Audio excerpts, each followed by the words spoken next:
তৃণমূল কংগ্রেসের এমপিরাই এনডিএর হয়ে কথা বলছেন সংসদে, মোদি শাহকে সুবিধা করে দিচ্ছেন। আর এর জেরেই ব্যাপক রেগে গিয়েছেন বা ব্যাপক ক্ষুব্ধ দলের সাধারণ সম্পাদক তথা সাংসদ অভিষেক বন্দ্যোপাধ্যায়। ব্যাপারটা কি একটু খোলসা করে বলি আপনাদের। সংসদে তৃণমূলের আসন বদল, বিদ্রোহী এনসিপিআই সাংসদদের আলাদা জায়গায় বসানো, তাদের বক্তব্যে তৃণমূলের বরাদ্দ সময় কেটে নেওয়া, আর অন্যদিকে সেই সাংসদদের বিরুদ্ধেই অযোগ্যতার আবেদন ঝুলে থাকা। এই একাধিক ইস্যু এবার একসঙ্গে সামনে এনে লোকসভার স্পিকার ওম বিড়লার কাছে তীব্র আপত্তি জানালেন তৃণমূলের সর্বভারতীয় সাধারণ সম্পাদক অভিষেক ব্যানার্জি।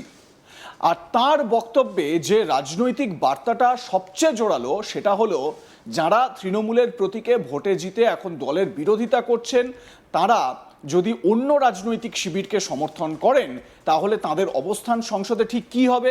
আর সেই প্রশ্নের উত্তর না দিয়ে তাদের তৃণমূলের আসন বা সময়ের সঙ্গে যুক্ত রাখা কতটা যুক্তিযুক্ত। সোজা বাংলায় যদি বলি তাহলে বিষয়টা এরকম যে আপনারা জানেন যে তৃণমূল কংগ্রেসের সাংসদদের মধ্যে মানে 28 জন যে সাংসদ, তার মধ্যে 20 জন বিদ্রোহী সাংসদ যারা এনসিপিআই এর সঙ্গে মার্জার করেছেন। এবারে এই এনসিপিআই সাংসদদের রিকগনিশন এখনো পর্যন্ত নাকি স্পিকার দেননি, এই অভিযোগটাই অভিষেক বন্দ্যোপাধ্যায় করছেন। তার মানেটা কি হলো?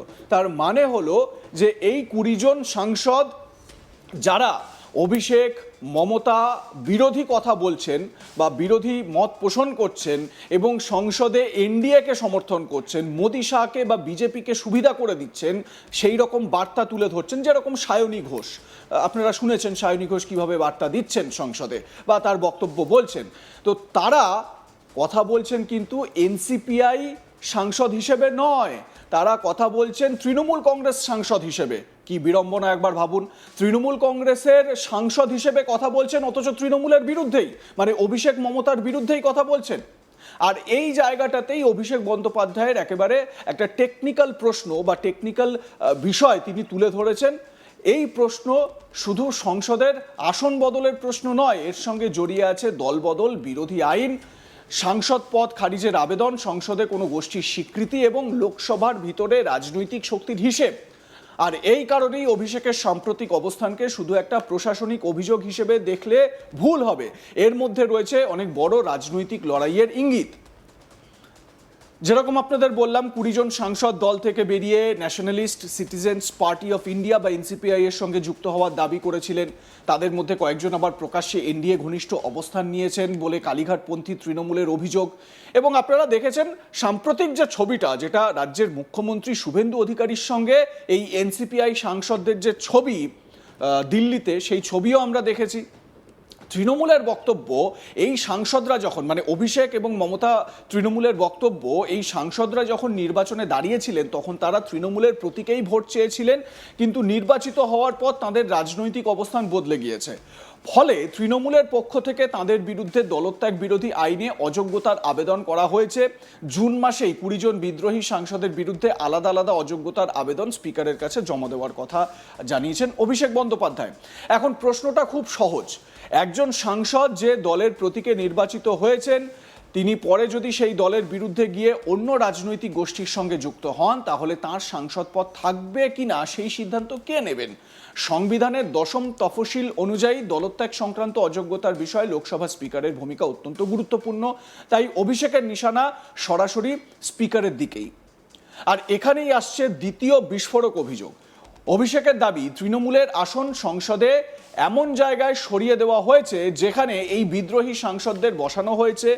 তৃণমূলের পক্ষ থেকে বলা হচ্ছে এই সাংসদরা এখনো আলাদা গোষ্ঠী হিসেবে সংসদে আনুষ্ঠানিক স্বীকৃতি পেয়েছেন কিনা সেটাই স্পষ্ট নয়।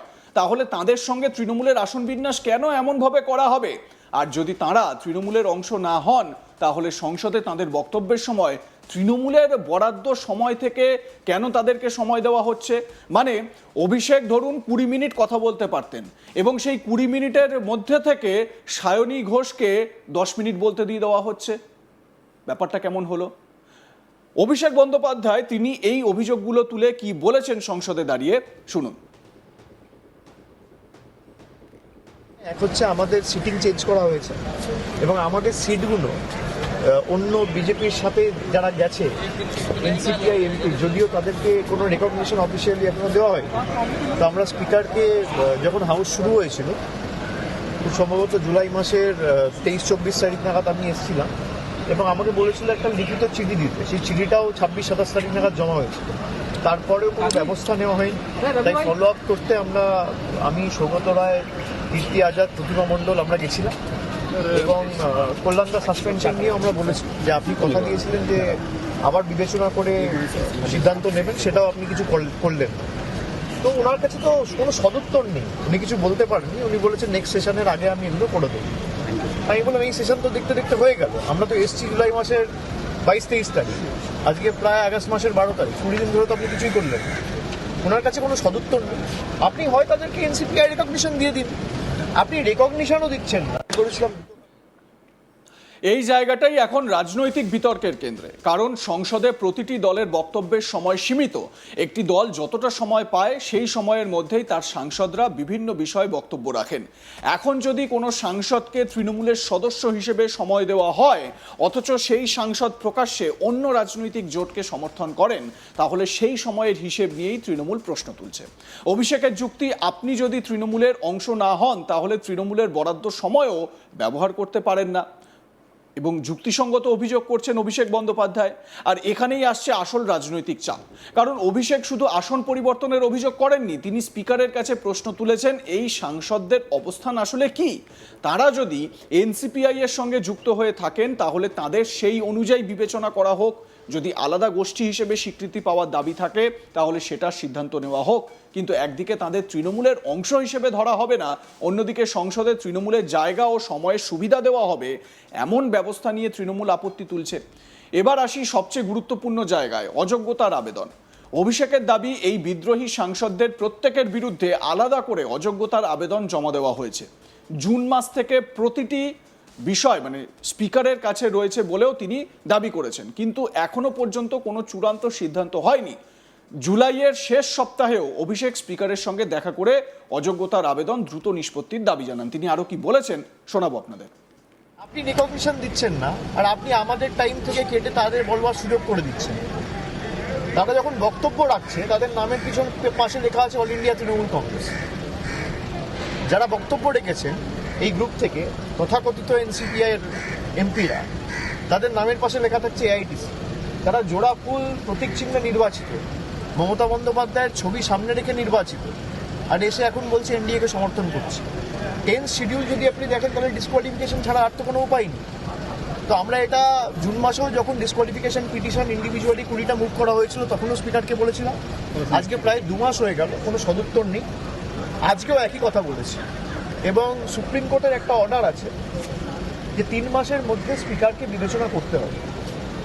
স্পিকার যদি বিবেচনা না করে তখন সুপ্রিম কোর্টের হস্তক্ষেপ আমরা দাবি করব। আপনাদের মতামত কি এ বিষয়ে জানাতে ভুলবেন না। দেখতে থাকুন আজ তাক বাংলা, সাবস্ক্রাইব করুন আমাদের ইউটিউব চ্যানেলটি।